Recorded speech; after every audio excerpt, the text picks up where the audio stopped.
Olá, bom dia.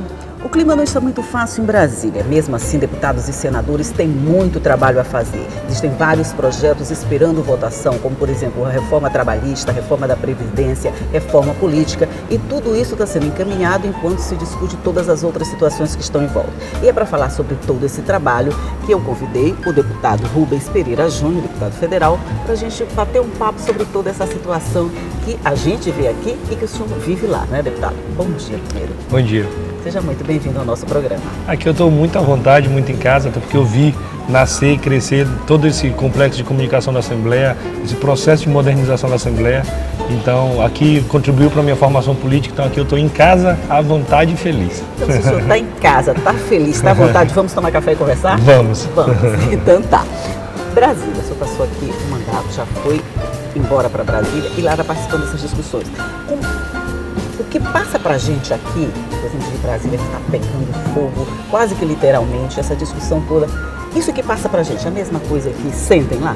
É um pouquinho pior, na verdade. Eu até tive uma boa escola, fui deputado por 2 mandatos aqui na Assembleia, ocupei vários espaços, fui presidente da CCJ, fui vice-líder do governo Jacques, fui líder da oposição, que para mim foi o coroamento da nossa carreira aqui. Então isso foi uma boa escola que serviu para os debates em Brasília. Mas ao chegando lá, nós pegamos um momento de grave crise. Isso. Grave crise econômica, o dinheiro está mais curto no bolso de todo mundo. Uma grave crise social, tu pega os índices de violência, a questão da educação, da saúde, são assustadoras. E uma grave crise política, onde o povo não se sente mais representado por quem votou. Você vota um, elege outro. E aí, a quem você escolhe toma decisões contrárias àquilo que você acredita. Então há uma crise da política, há uma crise da democracia, que não é específica do Maranhão, não é específica do Brasil, mas no mundo também. Se tu olhar a eleição dos Estados Unidos, o Trump foi eleito e está o mundo todo assustado. O que vai acontecer com isso? Então o que está em xeque hoje é o mandato representativo. Aquela história de que o eleitor dá um cheque em branco para o político decidir tudo o que ele quiser. O eleitor chega e diz, isso não é suficiente, eu quero mais agora. Mas a gente pode pegar o cheque da gente de volta? Esse é o problema. Eu tenho uma proposta que permite pegar o cheque de volta. E é uma proposta de recall, é chamado de recall no direito americano, que é revogação do mandato. Imaginemos, foi eleito um prefeito, com 6 meses tu já sabe que ele é ruim. Tu vai ter que esperar acabar o mandato? Fizeram uma interrupção do mandato da presidenta Dilma, dizendo que ela tinha cometido pedalada. Óbvio que pedalada não é motivo para se caçar um presidente, mas não vou nem entrar nessa discussão. Usaram o impeachment para revogar o mandato, e isso é errado. Ao nosso ver, quem eventualmente poderia revogar o mandato é quem deu, e quem deu o mandato foi o povo. Então existe essa proposta tramitando na Câmara e uma também no Senado, que seria a revogação do mandato popular. Pois é, aí a gente fica pensando assim, se tantos outros projetos, tantas outras possibilidades de projetos estão tramitando lá e não saem nunca, essa que tira de certa forma o poder dos deputados de derrubar ou não o presidente, de conceder ou não impeachment, não vai ficar bem para escanteio, ficando lá no finalzinho da fila para ser debatido? É possível, mas aí a gente tem que, em primeiro lugar, nós não podemos deixar de apresentar por ser difícil a aprovação. Claro. Então a gente apresenta. Inclusive, essa é uma característica da Câmara. Nós temos muitas proposições para praticamente tudo. Só no ano passado, na CCJ, comissão que eu faço parte, a mais importante da casa, foram apreciados 6 mil projetos, só no ano passado. Para poder comparar, o parlamento francês, nos últimos 5 anos, aprovou 200 leis. Em 5 anos, parlamento francês, 200 leis. Nós, no Brasil, ano passado, na CCJ, 6 mil projetos apreciados. Então há uma crise do legislativo, ele tem que ser modernizado. Nós temos que dar uma maior proximidade entre o desejo da sociedade e o parlamento. E propostas como essa, onde você reforça o poder do povo, ao meu ver, mais ajuda do que trabalho. Até porque não esvazia o impeachment. Deixa o impeachment só para crime de responsabilidade. Isso. Se o crime for impopularidade, é que quem revoga é a população através do voto. Essa população, antes de a gente entrar nesses outros problemas, essa população que pode pegar esse direito de voto, a gente tem uma próxima, vamos dizer, uma prova de fogo no próximo ano. Você diria que essa população, ela está sendo depurada, ela está sendo conscientizada frente a todas essas situações que estão acontecendo agora nesse ano? Certamente. Onde eu passo no Maranhão inteiro, eu sou perguntado sobre o clima de Brasília. Foi a primeira pergunta que tu me fizeste. Todo mundo quer saber, todo mundo perguntava como é que era o Cunha, como é que está o Temer, se ele fica até o final ou não. Então há um processo de conscientização. Nós vivemos outros tempos, inclusive dos meios de comunicação, celular, internet, mídia social. Então há um processo de conscientização permanente. A eleição do governador Flávio Dino no Maranhão, em 2014, já sinaliza isso. E quem achar que nós ainda vivemos no mesmo estado, infelizmente será atropelado pelo processo. As mudanças são inevitáveis, especialmente de conscientização, mas também não vai acontecer tudo de uma hora para outra. É gradativa, é uma batalha. E neste caso, é importante que, em primeiro lugar, a gente mude as regras do jogo. Porque se deixar o jogo com as cartas marcadas, nós teremos os mesmos nomes.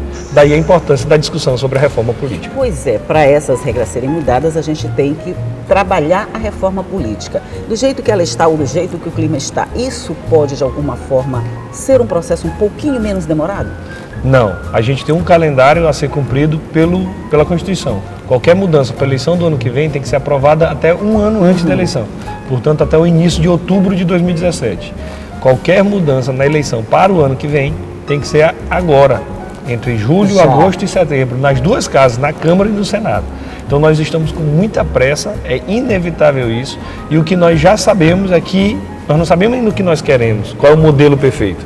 A gente já sabe o que a gente não quer. Isso. Todo mundo já sabe que a gente esse nosso modelo não serve. Esse modelo trouxe o Congresso mais rico da história e o processo mais processado da história. O Congresso mais processado da história. É o Congresso mais conservador desde 64 da ditadura. Então é isso o que nós não queremos. Qual vai ser o modelo? Cada um tem uma regra. E essas regras nós vamos discutir no próximo bloco, porque eu vou fazer um rápido intervalinho e daqui a pouco a gente volta para continuar conversando.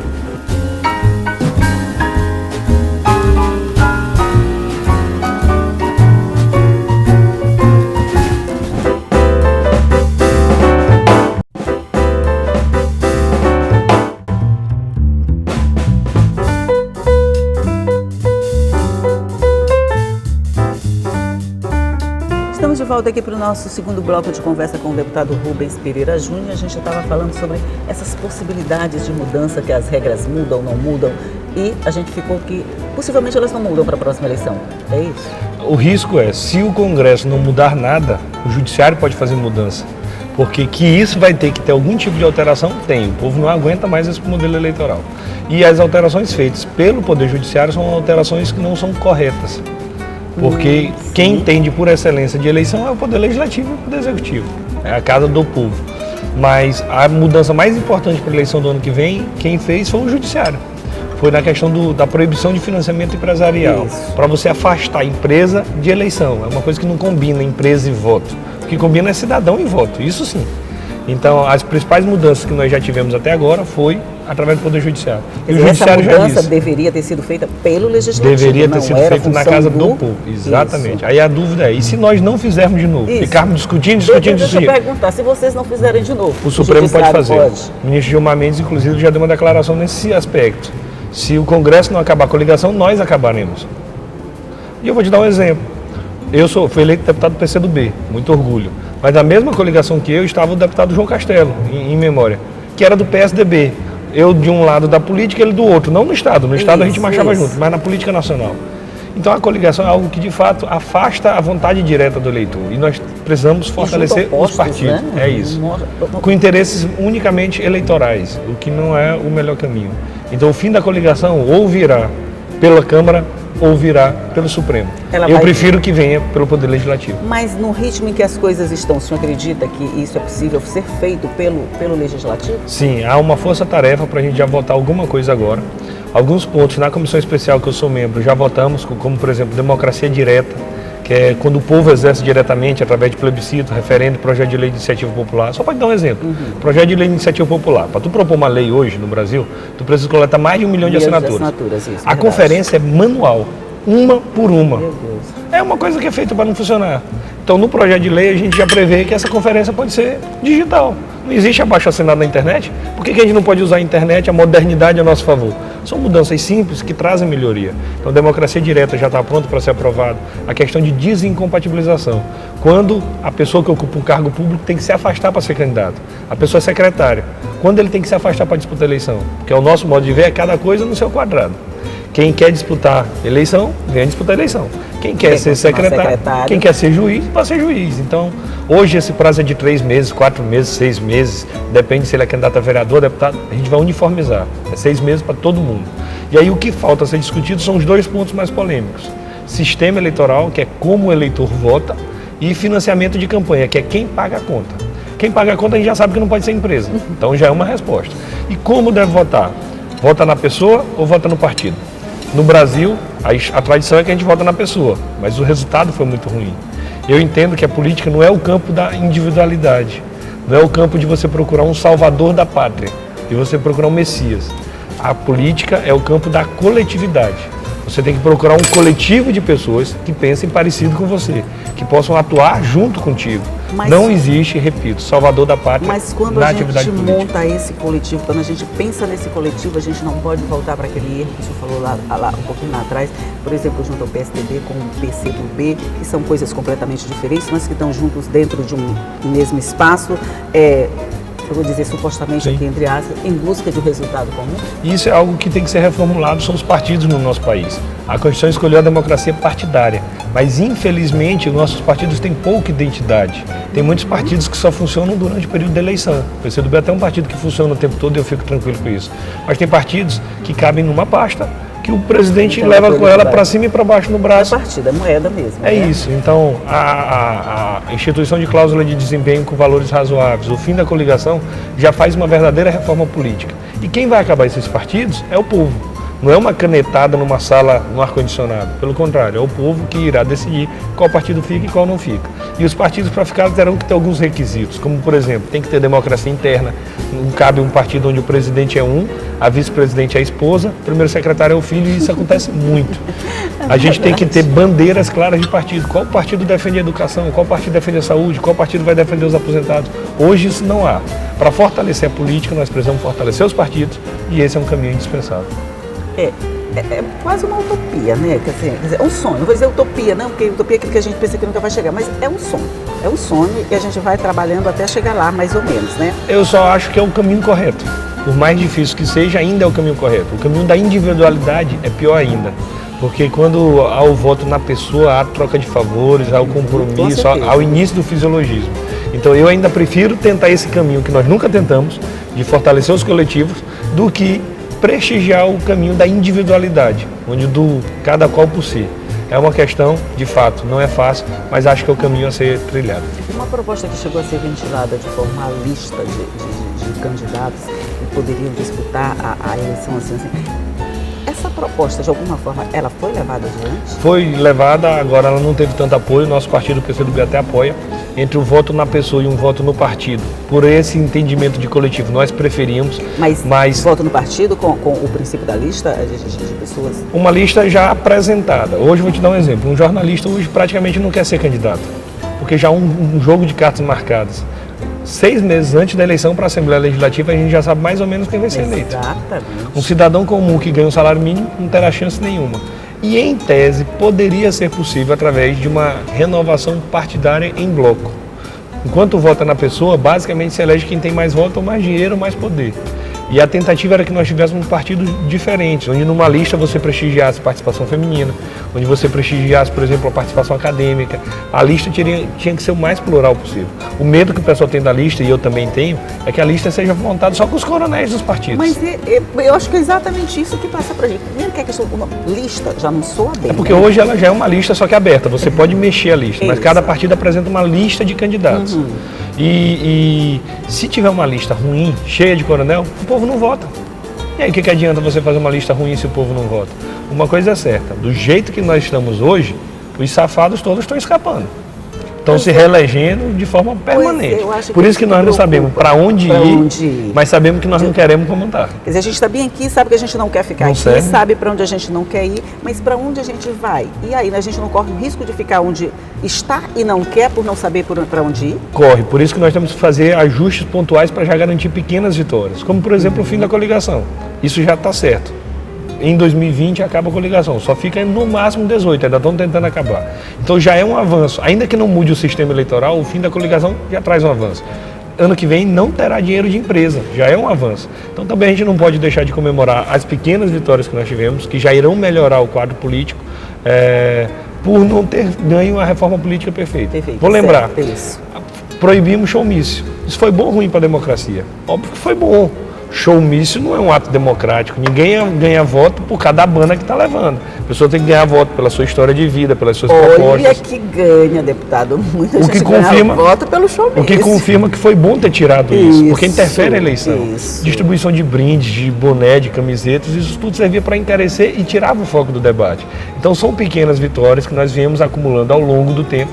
E o processo é não parar de avançar. Pois é, essa primeira amostragem, vamos dizer assim, dessa campanha anterior, sem esse dinheiro extra, já deu para fazer um balanço do que pode acontecer na próxima? Deu, mas muito pequeno. De fato, acabou o dinheiro empresarial, mas a gente ainda teve muito caixa 2, caixa 3 e caixa 4. O abuso de poder econômico ainda imperou nas eleições de 16, até porque são coisas que nós combatemos de forma diferente. Uma coisa é você combater o volume de campanha. Para que alguém precisa de 200 carros de som? Para quê?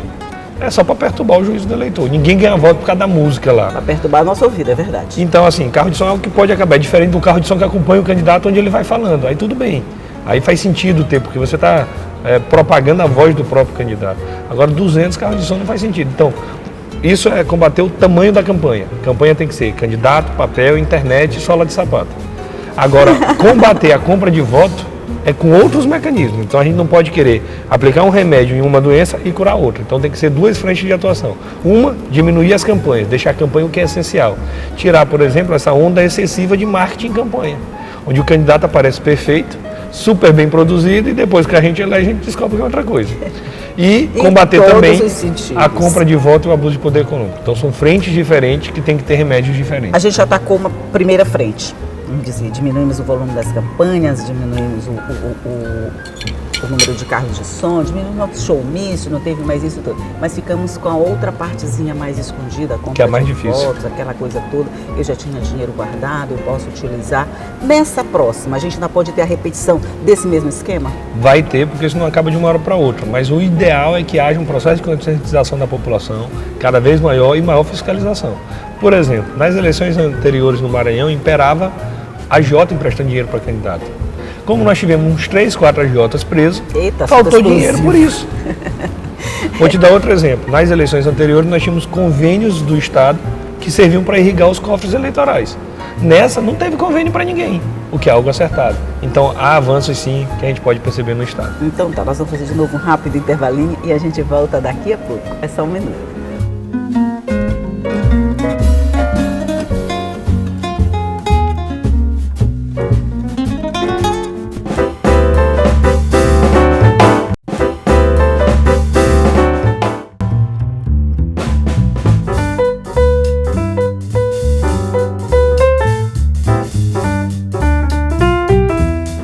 Estamos de volta aqui para o nosso último bloco de conversa com o deputado Rubem Júnior sobre todos esses assuntos em Brasília e aqui também, que a gente está falando aqui do Maranhão também, né, deputado?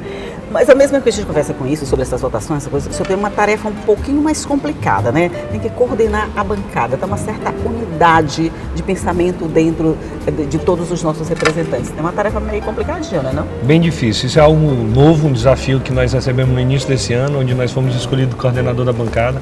Uma eleição difícil, que foi 11-9. No voto secreto. Então, se tivesse sido 10-10, um voto mudar de lugar, eu perdia porque era mais novo. Mas a bancada tem um norte. Qual é o nosso objetivo? É defender o interesse do Maranhão, independente de questões políticas eleitorais. A gente tem a nossa briga partidária. Eu brigo muito com o pessoal do PMDB, por exemplo. Mas quando fala que é para defender o interesse do Maranhão, todos nós marchamos juntos. Porque a população já está cansada de tanta briga política, tanta briga partidária, tanta briga eleitoral.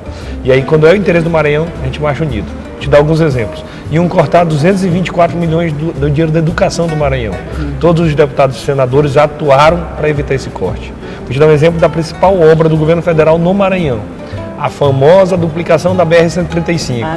Já tem mais de 5 anos. O governo federal tem um compromisso com a gente que entrega o trecho 1 até Bacabeira este ano, durante a nossa coordenação ainda. Este ano, quer dizer, até o dia 31 de dezembro a gente pode ter Este ano vai estar duplicado até Bacabeira, que é o campo de perícia. E o dinheiro para garantir do 2 e 3, que vai até Miranda, a bancada já garantiu como emenda impositiva, então vai sair. A empresa que está trabalhando lá não tem um atraso de pagamento, ela já teve muito atraso no passado, agora não. Esse ano eles diminuíram o ritmo por conta da chuva. Chuva passou, graças a Deus. Agora é hora da gente fiscalizar com muita intensidade para garantir a duplicação dessa obra. E assim tiveram vários outros exemplos. ISS de cartão de crédito, para te dar o último exemplo da bancada, que a gente marchou junto. Hoje, quando tu compra alguma coisa com cartão de crédito, esse imposto da compra vai lá para São Paulo, porque é onde a sede da empresa. Da empresa, do produto. Por que nós fizemos uma lei? Para dizer que não, que esse imposto fica no local da compra. Se a compra foi em São Luís, o imposto vai ficar para São Luís. Quem reclamou disso? São Paulo, que era quem estava ganhando dinheiro. E todo o Brasil ganhou. A bancada do Maranhão votou unida, unânime, em defesa de mais recursos para o nosso estado. Então, ser coordenador nesse momento é algo que me dá uma alegria pessoal e um desafio ainda maior. Sim, aí eu imagino assim, votar por esses projetos assim, que você está olhando e está vendo que ele traz um retorno para o estado de uma forma geral, não deve ser tão difícil. Mas assim, na hora que vocês pegam uma coisa assim mais complicada, reforma trabalhista, por exemplo, já está lá já foi votado pelos deputados, né? Já está indo para o Senado. Nessa hora, vocês conseguem essa unidade também? A gente respeita muito cada vontade de cada partido. Nas causas que não envolvem diretamente o Maranhão, a bancada está liberada e cada parlamentar vota com o seu partido, com a sua linha ideológica. Então, em pautas como reforma da Previdência, reforma trabalhista, a bancada não fecha a questão. A gente fecha a questão, exige o voto de todo mundo naquelas causas que são de interesse do Estado do Maranhão.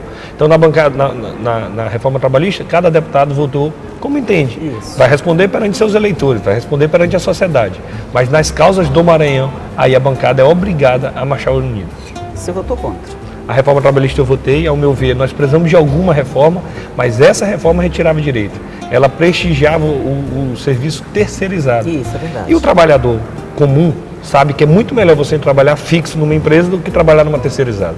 A terceirizada tem menor salário, tem bem menos direitos e ninguém quer trabalhar numa terceirizada. Então, quando você facilita demais o serviço da terceirizada, infelizmente você prejudica a relação de trabalho. Falta ser votado no Senado. A impressão que eu tenho é que o presidente Temer vai ter maioria simples para aprovar isso, mas isso já não conta para a reforma da Previdência. Mas esses projetos assim, aguardando a votação, que são assuntos super polêmicos. No momento de fragilidade assim, do presidente, fica mais fácil a aprovação? Por exemplo, se for votado agora, onde a coisa está tão embaralhada, onde o presidente está tão frágil, eu não falo o presidente, falo a presidência está tão frágil, não fica um pouco mais fácil avançar? Pelo contrário, fica muito mais difícil. Ah, é? O Temer venceu a pauta eleitoral quando ele escapou do TSE, mas agora ele está envolvido na pauta criminal. O Procurador-Geral da República deve apresentar uma denúncia de um crime comum contra ele. Será a primeira vez que um presidente da República vai ser processado, vai ser denunciado. Isso nunca aconteceu, o que é muito grave. E aí ele está pensando apenas em se defender. Só com licença, mais um pouco. Nosso café, porque a gente fala mesmo e o café esfria. Então, neste caso, ele está muito mais preocupado em se manter do que em promover as reformas. Isso, inclusive, faz com que, na minha avaliação, o Temer esteja com os dias contados. Eu brinco dizendo que ele é um ex-presidente em exercício. Não vejo condições políticas dele concluir esse mandato. Essa rede de influência, por mais fragilizado que ele esteja, a gente vê que ainda tem uma rede de influência. O PMDB, o PSDB, são ainda partidos fortes que conseguem dar essa sustentação.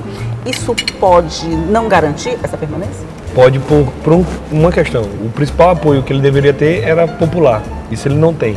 E a economia, eles diziam, tira a Dilma que resolve tudo. Tirar a Dilma não mudou nada, porque o Congresso é o mesmo. Então, infelizmente, as melhoras só serão significativas a partir de um novo pacto com o povo, a partir das eleições diretas para presidente. E o povo tem o direito, inclusive, de errar. Se o povo quiser escolher quem quer que seja, nós temos que respeitar. Mas até lá, infelizmente, a impressão que nós temos é que a crise política continua e a crise econômica continua. Pois é, crise política e crise econômica uma atrelada à outra. A gente imaginou até a explosão dessa última bomba, e a gente estava crescendo, que já tinha uma luz no fim do túnel, os empresários, os comerciantes, a gente estava um pouquinho mais animados, aí veio a bomba, jogou tudo por água abaixo. Por quanto tempo mais a gente aguenta? Eu falo a gente no sentido de nós, povo, de gente que precisa de trabalho, de gente que precisa, o número de empregados está aumentando. Até quanto tempo se aguenta essa porta? O Brasil é um país sólido, isso é diferente das crises anteriores, porque nas crises passadas, numa altura dessa, já tinha sido resolvido ou na bala ou na espada. Isso, é verdade. Hoje não mais, as instituições estão funcionando, a Constituição está preservada. A gente, há 30 anos atrás, era comum, qualquer crise econômica, muda a moeda, vai de cruzado, cruzeiro, cruzado real e assim sucessivamente. Hoje não, há uma estabilidade. A gente passa por um momento de dificuldade, sim, mas não tem risco nenhum do Brasil quebrar. Não tem risco nenhum da gente decretar uma moratória internacional, por exemplo.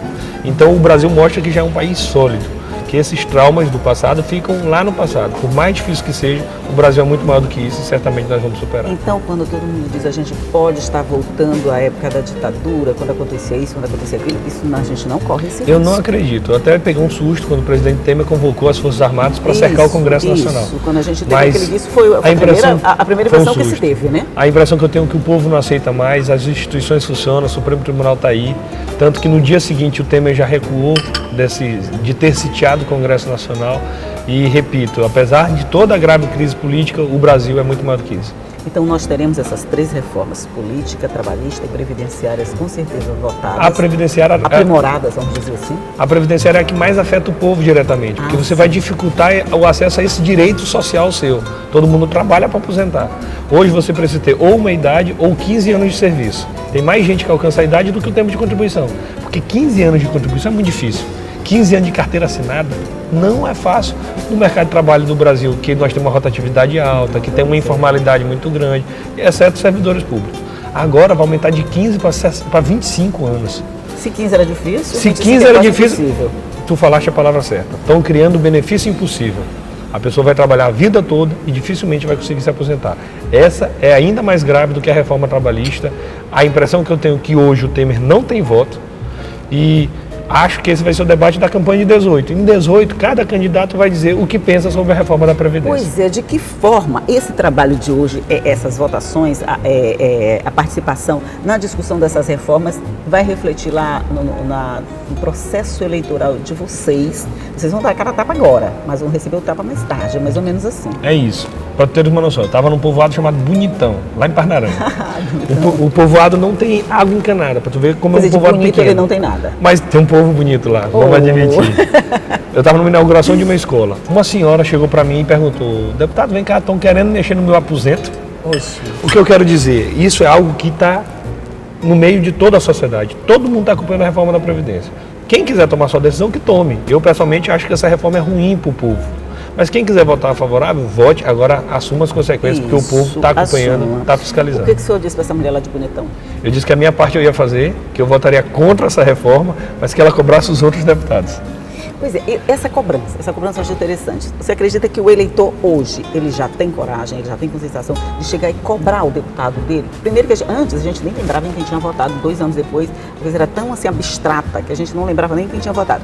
Hoje, a gente já tem coragem de chegar no deputado e dizer: deputado, porque se eu votou desse jeito, você está me representando. Já tem uma melhoria. Se tu pegares o nível de cobrança que a gente tem nas redes sociais ou até mesmo na rua, é cada vez mais alto. Quem votar contra o trabalhador, quem votar contra o cidadão, amanhã vai ter dificuldade de ir no mercado, vai ter dificuldade de ir na feira, de ir na igreja. Então o político também... Vai ter dificuldade de ir no Congresso, porque ele não vai voltar. Vai ter dificuldade de voltar para o Congresso. E com mais um detalhe, quanto mais perto da eleição, maiores serão as cobranças. E aí a eleição é o que repactua tudo de novo, onde o povo decide o que quer e é assim que tem que ser. Olha, é muito bom o fato de a eleição ser logo no próximo ano, né? Está tudo muito perto, a gente vai acompanhar muito o trabalho de vocês aqui para decidir como é que a gente faz nesse outro momento aqui. Então, se vocês mandarem direitinho, a gente pode tirar qualquer um. É justo. Eu evito julgar um outro colega, porque eu entendo que o político é julgado pelo povo. Pelo povo, claro. E assim tem que ser por excelência. Ok, deputado, a gente passaria a manhã inteira aqui tomando café e conversando. Se você está em casa, está feliz, eu também estou em casa, estou feliz, a gente podia passar a manhã inteira. Mas nosso tempo acabou, infelizmente, nosso tempo acabou. Mas muito obrigada pela sua participação no nosso programa. Um bom dia para o senhor. Volte sempre, a casa é sua. Eu quero agradecer, muito obrigado. E você já sabe que tudo isso que a gente conversou aqui fica à sua disposição no nosso site, que é o al.ma.leg.br, e também nas nossas redes sociais. E todos os dias nós vamos estar aqui esperando você com tudo novo, com muita informação, com muita entrevista. Tchau!